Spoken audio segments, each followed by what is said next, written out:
ಸ್ವಾಗತ. ಬಸ್ ಸೌಕರ್ಯಕ್ಕೆ ಆಗ್ರಹಿಸಿ ವಿದ್ಯಾರ್ಥಿಗಳು ನಡೆಸಿದ ಪ್ರತಿಭಟನೆ ವಿವಾದಕ್ಕೆ ದಾರಿ ಮಾಡಿಕೊಟ್ಟಿದೆ. ಬೈಂದೂರು ಶಾಸಕ ಗುರುರಾಜ್ ಗಂಟಿಹಳ್ಳಿ ಅವರಿಗೆ ವಿದ್ಯಾರ್ಥಿಗಳು ಆವಾಜ್ ಹಾಕಿದ್ದಾರೆ ಎನ್ನುವ ವಿಡಿಯೋ ತುಣುಕು ಭಾರಿ ಸದ್ದು ಮಾಡ್ತಿದೆ. ಹಾಗಾದರೆ ವಿದ್ಯಾರ್ಥಿಗಳು ಏನು ಹೇಳಿದ್ದಾರೆ, ಅವರ ಮಾತಿನ ಒಳಮರ್ಮ ಏನು ನೋಡ್ಕೊಂಡು ಬರೋಣ ಬನ್ನಿ. 6 ಗಂಟೆ ನಾವು ನಡ್ಕೊಂಡು ಬರು ಎಳಬೇರು ಒಳಗೆ ನೀವು ನೋಡ್ಬೇಕಲ್ಲ, ಆ ಸೇತುವೆ ದಾಟಿ ಅಲ್ಲಿಂದ ನಾವು ನಡ್ಕೊಂಡು ಬರು ಬಸ್ ಸ್ಟ್ಯಾಂಡಿಗೆ. ಅಲ್ಲಿ ಬಂದು ನೋಡಿದ್ರೆ 2 ನಿಮಿಷ ಮುಂದೆ ನೀವು ಟೈಮಿಂಗ್ ಸರಿ ಉಂಟು ಅಂತ ಹೇಳ್ತೀರಿ. ಆದ್ರಿಗೆ 8 ಗಂಟೆಗೆ ಬಸ್ ಬಿಟ್ಟಿರೋದು, 8:05ಕ್ಕೆ ಬಸ್ ಬರ್ತದೆ, 8:10ಕ್ಕೆ ಬಸ್ ಬರ್ತದೆ, 8:15ಕ್ಕೆ ಬಸ್ ಬರ್ತದೆ. ನಾವು ಯಾರನ್ನ ಕೇಳೋದು ಸರ್? ಟೈಮಿಗೆ ಸರಿ ಬಸ್ ಬಿಟ್ಟಿದ್ದೀರಿ ಅಂತ ಹೇಳ್ತೀವಿ. ಡೈಲಿ 8 ಗಂಟೆಗೆ ಒಂದು ಬಸ್, 8 ಕಾಲಿಗೆ ಒಂದು ಬಸ್, ಅದನ್ನ ಬಿಟ್ಟರೆ 9:45 ಸರ್. 9:45 ಬಸ್ಸಿಗೆ ಹೋಗೋಕ್ಕಾಗೋದಿಲ್ಲ, ಅದು ಪ್ರೈವೇಟ್ ಬಸ್. ಅವೆರಡು ಬಸ್ ಬಿಟ್ಟರೆ ಮತ್ತೆ ಬೇರೆ ಬಸ್ ಇಲ್ಲ. ರಾಮನಗರ, ಗುಡ್ಡೆಂಗಡಿ, ಗುಡ್ಡಮಾಡಿ, ಆಮೇಲೆ ಬಂಟ್ವಾಡಿ, ಹಕ್ಲಾಡಿ, ನೂಜಾಡಿ, ಇಲ್ಲಿಂದ ಹಬ್ಬಪ್ಪ ಅಂದ್ರು 500 ಮಕ್ಕಳಿದ್ರು ಸರ್ ಕುಂದಾಪುರ ಕಾಲೇಜಿಗೆ ಬರುವಂತ ಮಕ್ಕಳು. ಅದ್ರಲ್ಲಿ ಹಬ್ಬಪ್ಪ ಅಂದ್ರು ಏನೋ ತುಂಬಿದ್ರು 250 ಜನ 2 ಬಸ್ ತುಂಬಿಸ್ತಾರೆ. ಉಳಿದ 250 ಜನ ಮಕ್ಕಳು ಹೆಂಗ್ ಬೇಕು ಸರ್? ಅವ್ರಿಗೆ ಪರಿಹಾರ ಅಂತ ಇದು ಆಲ್ರೆಡಿ ಸಾರ್ವಜನಿಕರೆಲ್ಲ ಅರ್ಜಿ ಕೊಟ್ಟರು, ಇನ್ನೂ ನಮಗೆ ಪರ್ಮಿಟ್ ಸಹ ಕೊಡ್ಲಿಲ್ಲ ಸರ್. ಇದು ಸಾರ್ವಜನಿಕರು ಇದು ಖಾಸಗಿ ಬಸ್ನವ್ರು ಮಾಡ್ತಿದ್ದು ತಡೇನೋ ಅಥವಾ ಗೌರ್ಮೆಂಟ್ ಇಂದಾನೆ ಈ ತರ ಬರ್ತಿತ್ತು ಎಂತ ಅಂತೇಳಿ ನಮ್ಗೆ ಗೊತ್ತಾಗ್ತಿಲ್ಲ. ಇದಕ್ಕೆ ನೀವು ಪರಿಹಾರ ಹುಡುಕಿ ಕೊಟ್ಟು ಸರ್ ನಮ್ಗೆ. ಸರ್ ಎಂತಂದ್ರೆ ನಾನು ಕೇಳಿದಂತೆ ಅಲ್ಲಿ ಕೆಲವು ವಿದ್ಯಾರ್ಥಿಗಳು ತುಂಬಾ ವಿದ್ಯಾರ್ಥಿಗಳು ಕ್ಲಾಸ್ ಮಾಡ್ಕೊಂಡಿದ್ದಾರೆ. ಅವರಿಗೆ ಪಾಪ ಮಧ್ಯೆ ಬಸ್ ಸ್ಟ್ಯಾಂಡ್ ಇರ್ತದೆ, ಅಲ್ಲಿ ಬಂಟ್ವಾಳದಿಂದ ಬಸ್ ಬಂದ್ರೆ ಅಲ್ಲಿ ಬೈಂದೂರಲ್ಲಿ ಫುಲ್ ಆಗಿರ್ತದೆ. ಇಲ್ಲಿ ಎಕ್ಸ್ಪ್ರೆಸ್ ಸ್ಟ್ಯಾಂಡ್ ಇರ್ತದಲ್ಲ, ಅಲ್ಲಿ ಹತ್ತಲಿಕ್ಕೆ ಜಾಗ ಇಲ್ಲ ವಿದ್ಯಾರ್ಥಿಗಳಿಗೆ. ಅದು ಹೊತ್ತಿದ್ರೆ ಅಲ್ಲಿ ಮೆಟ್ಟಿನ ಮೇಲೆ ನಿಂತ್ಕೊಳ್ಬೇಕು. ಅದು ನೇತಾಡ್ಲಿಕ್ಕೆಲ್ಲ ಪಾಪ ಸಣ್ಣ ಸಣ್ಣ ವಿದ್ಯಾರ್ಥಿಗಳಿರ್ತಾರೆ. ಹೇಗೆ ನಿಂತ್ಕೊಳ್ಳೋದು ಸ್ವಾಮಿ? ಬಿದ್ದರೆ ಯಾರು ಮನೆಯವರಿಗೆ?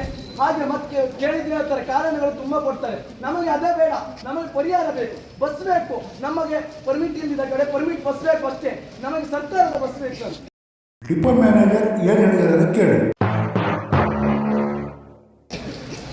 ಕುಂದಾಪುರ ಮಂಗಳೂರು ಇದು ರಾಷ್ಟ್ರೀಕೃತವಲ್ಲದ ಮಾರ್ಗ.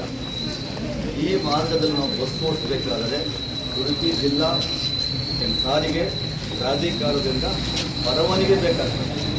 ನಾವಿಲ್ಲಿ ಬೇಕಾಬಿಟ್ಟು ನನಗೆ ಇಚ್ಛಾನುಸಾರ ನನಗೆ ಬಸ್ ಹೋಗ್ತಂದಿಲ್ಲ. ನಮಗೊಂದು ರೂಲ್ಸ್ ಆ್ಯಂಡ್ ರೆಗ್ಯುಲೇಷನ್ ಮತ್ತು ಕಂಡೀಷನ್ಸ್ ನಮ್ಗೆ ಇರ್ತದೆ. ಸೊ ಆನ್ ದಟ್ ಕಂಡೀಷನಲ್ಲಿ ಉಡುಪಿ ಜಿಲ್ಲಾ ಸಾರಿಗೆ ಪ್ರಾಧಿಕಾರದಿಂದ ಪರವಾನಗಿ ಸಿಕ್ಕಿದ್ರೆ ನಾವು ಬಸ್ಸನ್ನು ಓಡಿಸ್ಲಿಕ್ಕೆ ನಾವು ರೆಡಿ ಇದ್ದೇವೆ. ಈಗ ಆಲ್ರೆಡಿ ಕುಂದಾಪುರ ಡಿಪೋದಲ್ಲಿ 160 ಬಸ್ ಇದೆ, ಆಯಿತಾ, ಓವರ್ಲೋಡ್ ಆಗಿದೆ ಡಿಪೋ. ಪ್ರೆಸೆಂಟ್ ಡಿಪೋದಲ್ಲಿ ನೆಕ್ಸ್ಟ್ ಬಸ್ಗಳು ಇದ್ದ ಬಸ್ಸಲ್ಲಿ ಈಗ ಒಂದು ನೆಕ್ಸ್ಟ್ ಒಂದು 3 ಅಧಿಕಾರಿಗಳು ಬರ್ತಾರೆ. ಅಲ್ಲಿ ಡಿಪೋ ಮ್ಯಾನೇಜರ್ ಒಂದು ಅಷ್ಟೇ ವಿದ್ಯಾರ್ಥಿಗಳ ಮೇಲೆ ಸಿಟ್ಟು. ಅವ್ರಿಗೆ ನಾವು ಫ್ರೀಯಲ್ಲಿ ಬಸ್ ಹೋಗಿ ಅಂತ ಹೇಳುದಿಲ್ಲ, ಹಣ ಕೊಟ್ಟು ಬರ್ತೇವೆ. ಅದಕ್ಕೋಸ್ಕರವಾಗಿ ನಮ್ಮನ್ನು ಇಷ್ಟೊತ್ತು ಮಳೆಯಲ್ಲಿ ಕಾಯಿಸ್ತಿದ್ದಾರೆ. ನಮಗೆ ಕ್ಲಾಸ್ ಉಂಟು, ಕ್ಲಾಸ್ ಬಿಟ್ಟು ನಮ್ಮ ಅಧಿಕಾರ ನಾವು ನಮ್ಮ ಹಕ್ಕನ್ನು ಕೇಳ್ತಿದ್ದೇವೆ.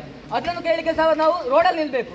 ನಾವು ಹೋಗುವಂತ ನಮ್ಮ ಟ್ಯಾಕ್ಸ್ ಹಣ ನಾವು ಸ್ಯಾಲರಿ ಕೊಡ್ತೇವೆ, ಆದ್ರೂ ಸಹ ಈ ವಿದ್ಯಾರ್ಥಿಗಳ ಮೇಲೆ ಯಾಕೆ ಸಿಟ್ಟು? ಸ್ನೇಹಿತರೆ, ಬೈಂದೂರು ಶಾಸಕ ಗುರುರಾಜ್ ಗಂಟಿಹಳ್ಳಿ ಅವರ ಪ್ರತಿಕ್ರಿಯೆಯನ್ನು ಕೇಳಿ. ಕೊಡುವ ಮೆಮೊರಾಂಡಮ್ ಅಲ್ಲಿ ನಿಮಗೆ ಸಂಬಂಧಪಟ್ಟ ರೂಟ್ ಎಷ್ಟಿದೆ, ನೀವು ಮಕ್ಕಳ ಕರುಣೆ ತೋರಿಸಿ ಎಷ್ಟು ಸಹಾಯ ಮಾಡ್ಬೋದು ಮ್ಯಾಕ್ಸಿಮಮ್ ಮಾಡಿ. ನಾನು ಫೋನ್ ಮಾಡಿದಾಗಲೂ ನಿನ್ನೆ ಹೇಳಿದರು, ಮಾಡ್ತೇನೆ, ನನಗೆ ಯಾವುದೆಲ್ಲ ಮಾಡಲಿಕ್ಕೆ ಆಗ್ತದೆ ಅದನ್ನೆಲ್ಲ ಮಾಡಿಕೊಡ್ತೇನೆ ಅಂತ ಹೇಳಿದ್ದಾರೆ. ಸೊ ಅದನ್ನು ಮಾಡಿ. ಎರಡನೇ ಉಳಿದದ್ದು ಮೇಡಮ್ ನೋಡಿ, ಇಲ್ಲಿ ನಾವು ಅನುಮತಿ ಕೊಡ್ತೇವೆ, ನನ್ನ ಹತ್ರ ಅರ್ಜಿ ಕೊಡ್ತಾರೆ, KSRTC ಇಲ್ಲಿ ಕೊಡ್ತಾರೆ, ಆದರೆ RTO ಅಲ್ಲಿ ಹೋಲ್ಡ್ ಆಗ್ತದೆ. ಈಗ ನೆಕ್ಸ್ಟ್ ರೌಂಡ್ ನಾವು ಹೋರಾಟ ಅಥವಾ ಮಕ್ಕಳು ಹೋರಾಟ ಮಾಡೋದಿದ್ರೆ ನಾವು RTO ವಿರುದ್ಧ ಮಾಡ್ತೇವೆ. ಮತ್ತು ಅಲ್ಲೆಲ್ಲ ಹೋಗೋದಿಲ್ಲ, ಇಲ್ಲೇ ಕೂತ್ಕೊಳ್ಳೋದು. RTO ಇಲ್ಲಿ ಬರಬೇಕು. ಪ್ರತಿ ಸರ್ತಿ ಫೋನ್ ಮಾಡಿದಾಗ ಕತೆ ಹೇಳ್ತಾ ಇರೋದು 1 ವರ್ಷದಿಂದ ನನ್ನ ಹತ್ರನೇ ಕತೆ ಹೇಳ್ತಾ ಇದ್ದಾರೆ. ಸೊ ನಾನು ಹೋರಾಟಕ್ಕೆ ಇಳಿಯುವ ಪರಿಸ್ಥಿತಿ ಬಂದಿದೆ. ಇವತ್ತು ಮಕ್ಕಳು ಹೋರಾಟ, ನಾನು ಅವ್ರಿಗೆ ಬೆಂಬಲಕ್ಕಿದ್ದೇನೆ. ಮಕ್ಕಳು ನಾವು ಸಹಿತ ಈ ಕೆಲವು ಬಸ್ ರೂಟ್ ಯಾವುದಿದೆ, ಇದು ಹಿಂದೆ ABVP ಪ್ರತಿಭಟನೆ ಮಾಡಿ ಹಾಕಿಸಿದ್ದಂಥ ರೂಟ್, ಅದು ಗೊತ್ತಿರಲಿಲ್ಲ ನಿಮಗೆ 10 ವರ್ಷದ ಹಿಂದೆ. ಸೊ ಆ ರೂಟ್ಗಳು ಈಗ ಉಳಿಸ್ಕೊಳ್ಳಿಕ್ಕೆ ಹೋರಾಟ ಮಾಡ್ತಿದ್ದೇವೆ. ಆದರೆ ಈಗ ನೀವು ಹೋರಾಟ ಹೊರಟ ಮೇಲೆ ಮತ್ತೊಂದು 10 ರೂಟ್ ಹೆಚ್ಚಾಗಬೇಕು. ಏನಾಗಬೇಕು ಹೇಳಿ? ರೂಟ್ ಹೆಚ್ಚಾಗಬೇಕು. ಅದು ಒಂದು ದಿವಸ ಪ್ರತಿಭಟನೆ ಮಾಡಿದೆ, ಮಳೆ ನೆಂದೆ, ಬಂದರಿಗೆಲ್ಲ ಬೈದೆ ಅಂದ್ರೆ ಆಗ್ತಿಲ್ಲ. ಆ ಹೋರಾಟ ನಿರಂತರ ಇರುತ್ತೆ. ಸೊ ಹಾಗಾಗಿ RTO ನೆಕ್ಸ್ಟ್ ಮೇಡಮ್ ಅಲ್ಲಿ ಇಲ್ಲಿ ಹೋದದ್ದು ಯಾವುದು ತಗೊಳ್ತಾ ಇಲ್ಲ, ಮತ್ತು ಏನೇನೋ ಕತೆ ಹೇಳಿ ಮುಂದೆ ಹಾಕ್ತಾರೆ. ಸೊ 3ನೇ ವಿಷಯ ನೀವು ಹೇಳೋದು ನೋಡಿ, ಫ್ರೀ ಬಸ್ ಬೇಡ, ನಮಗೆ ಬಸ್ ಕೊಡಿ. ಕರೆಕ್ಟ್ ಅಲ್ಲ? ಫ್ರೀ ಬಸ್ ಬೇಡ, ಬಸ್ ಕೊಡಿ ಅಂತೇಳಿ. ಅದು ಸರ್ಕಾರದ ಮಟ್ಟ, ಸರ್ಕಾರಕ್ಕೆ ಅರ್ಥ ಆಯ್ಕೆ, ಎಲ್ಲವರಿಗೆ ಆ ಒತ್ತಡ ಬರ್ತದೆ. ಸೊ ನಿಮ್ಮ ಇವತ್ತಿನ ಪ್ರತಿಭಟನೆ ಇವರಿಗೆಲ್ಲರಿಗೂ ಮುಟ್ಟಿತ್ತು, ಜಿಲ್ಲೆಗೂ ಮುಟ್ಟಿತ್ತು, ರಾಜ್ಯಕ್ಕೂ ಒಂದು ಸಣ್ಣ ಹೋಗಿ ಮುಟ್ಟು, ಆಯಿತಾ? ವಿಧಾನಸಭೆ ಅಧಿವೇಶನ ಶುರುವಾಗುವಾಗ ನಾನು ಅಲ್ಲಿ ಅಧಿವೇಶನದಾಗ ಇರ್ತೇನೆ, ಬೆಂಗಳೂರಿಗೆ ಮುಟ್ಟುತ್ತೆ. ಆದರೆ ನಿಮ್ಮ ಒತ್ತಡ ಎಷ್ಟು ಅನ್ನೋದು ಕಾಣ್ತದೆ. ಎಲ್ಲರೂ ಜೋರಿರ್ತಾರೆ, ಗೊತ್ತಿರಲಿ ನಿಮಗೆ. ಎಲ್ಲರೂ ದೂರ ನಿಂತ್ಕೊಂಡು ಕಾಯ್ತಾ ಇದ್ರು, ಕಾಂಬ 1 ದಿವಸ ಮಾಡಿ ಬಿಡ್ತಾರೆ ಮಕ್ಕಳು ಅಂತೇಳಿ ಹೇಳಿ. ಸೊ ನೀವೇನಾದ್ರು 1 ದಿವಸ ಕೂರ್ಕೊಂಡ್ರೆ ನಾಳೆಯಿಂದ ಇವ್ರಿಗೆ ಒತ್ತಡ ಬರ್ತದೆ, ಕೊಡಬೇಡಿ ಅಲ್ಲೆಲ್ಲ ಅಂತೇಳಿ ಎಲ್ಲ ಜೋರಿನಾರೇ ಇಪ್ಪದು. ಹಾಗಾಗಿ ಪ್ರತಿಭಟನೆ ಇವತ್ತಿಗೆ ನ್ಯಾಯ ಇವತ್ತಿಗೆ ಹೇಳಿ ಇದು ವಾಪಸ್ ಹೇಳಿ ಮೇಡಮ್ ಹೇಳಿ ಒಂದಿಷ್ಟು ದಿವಸ ತಗೊಳ್ಳಿ ಏನೋ ನಿಮ್ಮ ಲೀಡರ್ಸ್ ಒಂದಿಷ್ಟು ದಿವಸ ತಗೊಳ್ಳಿ ಅಷ್ಟು ದಿನದೊಳಗೆ ಇರುವ ಪರ್ಮಿಟ್ ಒಳಗೆ ಇವರೇನು ಹೆಲ್ಪ್ ಮಾಡ್ತಾರೆ, ಪರ್ಮಿಟ್ ಹೋಲ್ಡ್ ಆದದ್ದು ಆರ್ ಟಿ ಒದವರು ಏನು ಮಾಡ್ತಾರೆ, ಆಮೇಲೆ ಹೊಸ ಪರ್ಮಿಟಿಗೆ ಏನು ಮಾಡ್ತಾರೆ ಇದಿಷ್ಟು ಹೇಳಿ. ಮತ್ತು ನೀವು ಪ್ರತಿಭಟನೆ ಮಾಡಬೇಕಿದ್ರ ಬದಲು 4-5 ಜನ ಶಿಸ್ತೆಗೆ ಹೋಗಿ ಅವ್ರ ಹತ್ರ ಮಾತಾಡಿ. ಬಸ್ ಬಿಟ್ಟಿದ್ದಾರೆ ಆದ್ರೆ ವ್ಯವಸ್ಥಿತವಾದಂತಹ ಬಸ್ ಇಲ್ವೇ ಇಲ್ಲ. ಯಾಕೆ ಗೊತ್ತುಂಟಾ?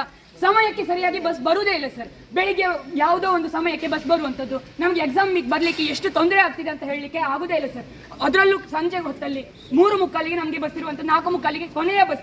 4:45 ಆದ್ಮೇಲೆ ಅವನಿಗೆ ಎಲ್ಲಾದ್ರೂ ಬಸ್ ಮಿಸ್ ಆದ್ರೆ ಅವ್ನ ಮನೆಗೆ ಹೋಗ್ಲಿಕ್ಕೆ ಇಲ್ಲ. ಅದರಲ್ಲೂ ಕೂಡ 4:45ಗೆ ಕೆಲವೊಮ್ಮೆ ಆ ಬಸ್ ಬಿಡುವುದೇ ಇಲ್ಲ. ಕೇಳಿದ್ರೆ ಜನ ಇಲ್ಲ, ನೀವು ವಿದ್ಯಾರ್ಥಿಗಳಿಲ್ಲ ಅಂತ ಹೇಳ್ತಾರೆ. ವಿದ್ಯಾರ್ಥಿಗಳು ಅಲ್ಲಿ ನಿಂತಿದ್ರು ಕೂಡ ಬಸ್ ಬರುವುದೇ ಇಲ್ಲ ಸರ್. ಬಸ್ಸಿನ ವ್ಯವಸ್ಥೆ ನಮಗೆ ಸರಿಯಾಗೇ ಇಲ್ಲ. ಇನ್ನು ಮೋಟಿನ ಭಾಗದಲ್ಲಿ, ಹೊಳೆ ಭಾಗದಲ್ಲಿ ಅದೆಷ್ಟು ವಿದ್ಯಾರ್ಥಿಗಳು ಹೊಳೆ ದಾಟಿ ಆಚೆವರೆಗೂ ಬಂದು ಆಚೆಯಿಂದ ಬಸ್ ಹತ್ಕೊಂಡು ಬರುವಂತ ವ್ಯವಸ್ಥೆ ನಮ್ಮಲ್ಲಿ ಕಂಡು ಬರ್ತದೆ. ವಿದ್ಯಾರ್ಥಿಗಳು ತಿರುಗಿ ಬಿದ್ದಿದ್ದು ಹೌದು, ಆದರೆ ಅಧಿಕಾರಿಗಳ ವಿರುದ್ಧ ಆವಾಜ್ ಹಾಕಿದರೆ ಬಿಟ್ಟರೆ ಬೈಂದೂರು ಶಾಸಕರ ವಿರುದ್ಧ ಎಲ್ಲೂ ಸಹ ಮಾತಾಡೋದು ಕಾಣಿಸೋದಿಲ್ಲ. ಆದರೂ ಸಹಿತ ವಿದ್ಯಾರ್ಥಿಗಳು ಬೈಂದೂರು ಶಾಸಕರ ವಿರುದ್ಧ ಪ್ರತಿಭಟಿಸಿ ಹೊರತಕ್ಕಂತಹ ಸುದ್ದಿ ಎಷ್ಟು ಸತ್ಯ ಅನ್ನೋದನ್ನು ನಿಮ್ಮ ನಿರ್ಧಾರಕ್ಕೆ ಬಿಟ್ಟು ಸಂವಿಧಾನವನ್ನು ಬದಲಾಯಿಸಿ ಬಿಡುತ್ತಾರೆ ಅಂತ ಅಬ್ಬರದಿ ಬಬ್ಬಿರಿದವರು ಸಂವಿಧಾನದ ಆಶಯದ ವಿರುದ್ಧ ಹೇಗೆ ವರ್ತಿಸುತ್ತಾರೆ ಎನ್ನುವ ಸಣ್ಣ வீடியோ துணுக்கு கொடுத்தா இதில் ಮುಂದೆ ನೋಡ್ಕೊಂಡು ಬನ್ನಿ. இந்த தடவை நம்ம வெற்றி பெற்றா 1 லட்சம் ஊதியத்தோட இளைஞர்களுக்கு வேலைவாய்ப்பு பயிற்சி, அதுக்கப்புறம் இப்போ நம்ம 1 லட்சம் ஆண்டுக்கு மகளிருக்கு 1 லட்சம் ரூபா வந்து உதவித்தொகையாக கொடுப்போம். அதுக்கப்புறம் இப்போ இருக்கிற கடன்கள் எல்லாம், விவசாய கடன்கள்லாம் தள்ளுபடி பண்ணுவோம். அதுக்கப்புறம் ஒரு தினக்கூலி இருக்குல்ல, அதை வந்து ஒரு 400 ரூபாயா உயர்த்துவோம். அப்படிங்கக்கூடிய சில கோரிக்கைகள் எல்லாம் நிறைவேற்றி தருவோம்னு சொல்லி உத்தரவாத பத்திரம் எழுதி எங்க தலைவர் ராகுல் காந்தியும் மல்லிகார்ஜுனையும் சேர்ந்து கையெழுத்து போட்ட ஒரு பத்திரத்தை அவங்க சார்பா நாங்க இளைஞர் காங்கிரஸ்ல இருந்து உங்களுக்கு தர்றோம். சரியா? அம்மா பேர் சொல்லுங்க. அருள்.